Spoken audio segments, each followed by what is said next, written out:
Assalamualaikum adik-adik. Mungkin tadi adik-adik udah lihat caranya bagaimana membuat bivak alam, bivak buatan, dan perapian.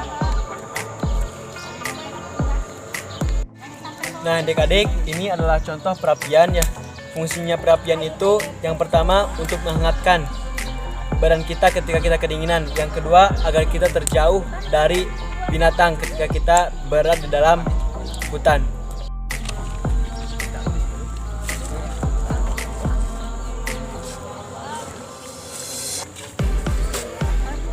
Nah, jadi adik-adik, ini adalah contoh bivak alami. Nah, untuk ciri-ciri bivak yang baik, yang pertama, pembuatan bivak tidak dekat dengan pohon yang tumbang ataupun yang sudah tua ataupun rapuh. Yang kedua, kita harus melihat medan, apakah datar ataupun tidak. Nah, untuk pembuatan bivak, kita harus menyusun dulu dari yang terkecil. Contohnya itu ranting. Yang kedua, kita tumpang dengan daun kelapa. Yang ketiga, kita bisa menimbunnya dengan daun pisang. Fungsi bivak ini yaitu yang pertama untuk tempat beristirahat kita. Ini bivak untuk kapasitas satu orang. Nah, ini fungsi bivak yaitu untuk tempat kita beristirahat, tempat kita untuk berlindung dari binatang buas, dari hujan. Jadi intinya bivak itu adalah tempat untuk kita beristirahat.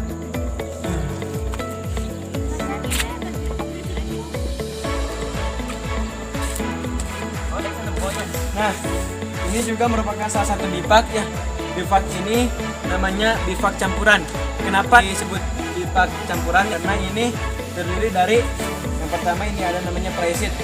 Yang kedua ada tongkat. Bahan-bahan bivak campuran itu yang pertama ini ada yang namanya plysit. Yang kedua ada tongkat dan tali. Dan di sana ada pancuh. Ya, ada pancuh. Nah, jikalau adik-adik tidak punya yang namanya plysit, adik-adik bisa menggunakan dengan mantel ya, jas hujan. Untuk pembuatan bivak campuran ini perlu beberapa aspek yang kita perhatikan. Yang pertama, harus jauh dari lalu lintas binatang buas. Yang kedua, pembuatan bivak harus di medan yang datar agar ketika kita tidur ataupun kita beristirahat nyaman. Jadi manfaat bivak itu yang pertama untuk tempat perlindungan kita, untuk tempat kita beristirahat ketika sedang berada di dalam hutan. Nah adik-adik, adapun beberapa aspek ketika adik-adik mau membuat bivak. Nah yang pertama, adik-adik harus membuat bivak di dekat sumber mata air. Yang kedua, adik-adik tidak boleh membuat bivak di dekat pohon yang udah rapuh ataupun akan tumbang. Yang ketiga, adik-adik harus membuat bivak di medan yang datar supaya ketika adik-adik tidur akan membuat nyaman. Terus yang keempat, pembuatan bivak tidak boleh di tempat lalu lintas binatang buas.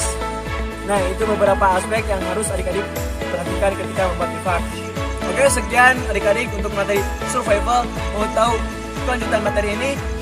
Yuk gabung bersama Pramuka Semanja Ambalan dalam Lumaju dan Nyimas Manja. Di sana adik-adik akan tahu bagaimana sih keseruan pramuka.